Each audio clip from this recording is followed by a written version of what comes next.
السلام علیکم عزیز ناظرین، بسم اللہ الرحمن الرحیم۔ ناظرین، سرزمین مکہ کا ایک مشہور ولید نامی کافر تھا جو نبی رحمت سرکار دو عالم حضرت محمد صلی اللہ علیہ وآلہ وسلم کا بہت بڑا دشمن تھا۔ وہ آپ صلی اللہ علیہ وآلہ وسلم کو تکلیف دینے کا کوئی بھی موقع نہ جانے دیتا۔ ولید ایک امیر تاجر تھا۔ اس نے اپنے گھر میں ہی سونے کا ایک بڑا بت بنا رکھا تھا جس کی وہ دل و جان سے عبادت کرتا تھا۔ ایک دن وہ بت کی پوجا کرنے میں مصروف تھا کہ اچانک سونے کا بت باتیں کرنے لگا جس کی وہ پوجا کر رہا تھا۔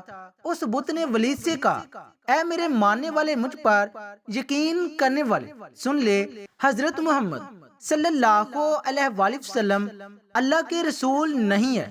رسول اللہ صلی اللہ علیہ وآلہ وسلم کا دین سچا نہیں ہے۔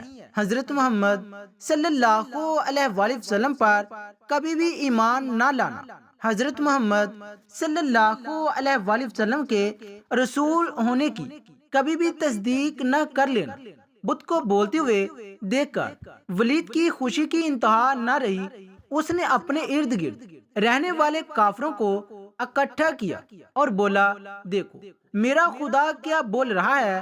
جب سارے اکٹھے ہو کر ولید کے بت کے پاس گئے تو انہوں نے بھی بت کے منہ سے وہی الفاظ سنے جو ولید نے سنے تھے۔ دوسرے دن پورے علاقے میں یہ بات عام پھیل گئی تھی۔ سب لوگ آتے اور اس بت کے منہ سے یہ بہودہ الفاظ سن کر چلے جاتے تھے۔ ایک دن انہوں نے رسول اکرم صلی اللہ علیہ وآلہ وسلم کو بھی دعوت دی، اے محمد صلی اللہ علیہ وآلہ وسلم، دیکھو ہمارا خدا بت سچا ہے جو یہ دعویٰ کر رہا ہے۔ انہوں نے نبی اکرم صلی اللہ علیہ وآلہ وسلم کو بھی تشریف لانے کو کہا۔ جب نبی اکرم صلی اللہ علیہ وآلہ وسلم اس بت کے پاس تشریف لائے، جب حضور اکرم صلی اللہ علیہ وآلہ وسلم کو دعوت دی گئی تو ولید نے چلاکی سے سارے مکہ والوں کو بھی ایک میدان میں اکٹھا کیا تاکہ آج بت کے منہ سے یہ الفاظ سب سن لے اور پھر محمد صلی اللہ علیہ وآلہ وسلم پر جو ایمان لائے ہیں وہ بھی دوبارہ سے ہمارے خداؤں کو پوجنے لگ جائیں۔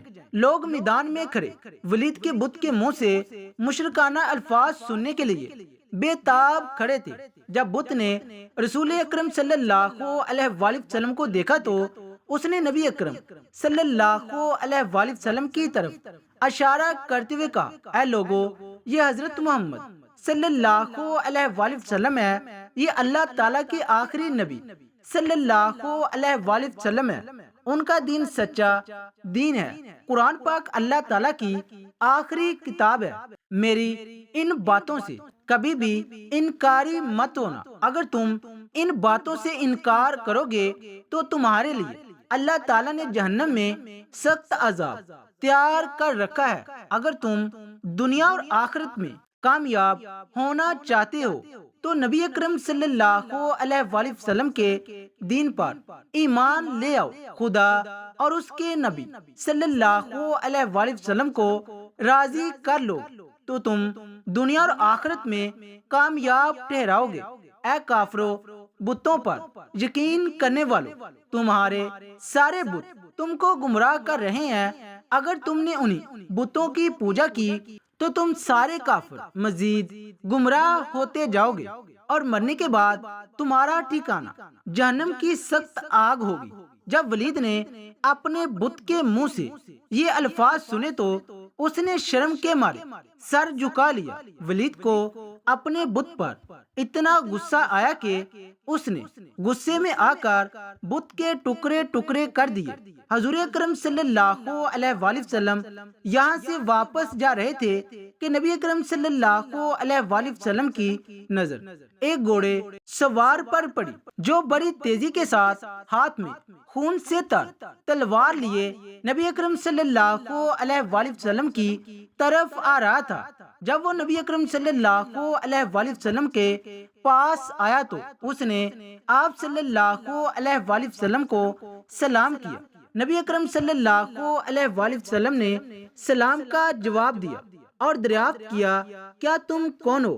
اس شخص نے جواب دیا اے محمد صلی اللہ علیہ وآلہ وسلم، میں مسلمان جن ہوں، میں آپ صلی اللہ علیہ وآلہ وسلم پر یقین رکھتا ہوں، مجھے مہین بن العبر کے نام سے پکارا جاتا ہے، میں جبل طور میں رہائش پذیر ہوں، میں کسی کام کے لیے دوسرے علاقے میں گیا ہوا تھا، میں آج کافی دنوں کے بعد گھر واپس آیا ہوں تو میں نے دیکھا کہ میرے گھر والے کافی اداس بیٹھے رو رہے تھے، میں نے ان سب سے رونے کی وجہ دریافت کی تو انہوں نے جواب دیا کہ ایک شیطان ولید کافر کے بت میں حاضر ہوا ہے اور اس نے حضرت محمد صلی اللہ علیہ وآلہ وسلم کے بارے بےہودہ الفاظ کہے ہیں، وہ شیطان آج پھر اس بت میں حاضر ہونے کے لیے آ رہا ہے جو کہ نبی اکرم صلی اللہ علیہ وآلہ وسلم کے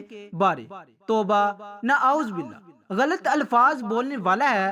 جب میں نے گھر والوں سے یہ الفاظ سنے تو مجھ سے برداشت نہیں ہوا تو میں نے اس شیطان کو راستے میں ہی روک کر قتل کر دیا ہے اور اس بت میں داخل ہو کر آپ صلی اللہ علیہ وآلہ وسلم کے سچے نبی ہونے کی گواہی دی ہے۔ یہ جو کچھ بولا تھا سب کچھ میں نے ہی بولا ہے۔ مسلمان جن کی یہ بات سن کر حضور اکرم صلی اللہ علیہ وآلہ وسلم بہت خوش ہوئے اور اس جن کے لیے اللہ تعالیٰ سے مغفرت کی دعا کی۔ ناظرین، واقعہ کیسا لگا کمنٹ باکس میں ایک بار اپنی رائے کا اظہار ضرور کیجیے گا۔ شکریہ، اللہ حافظ۔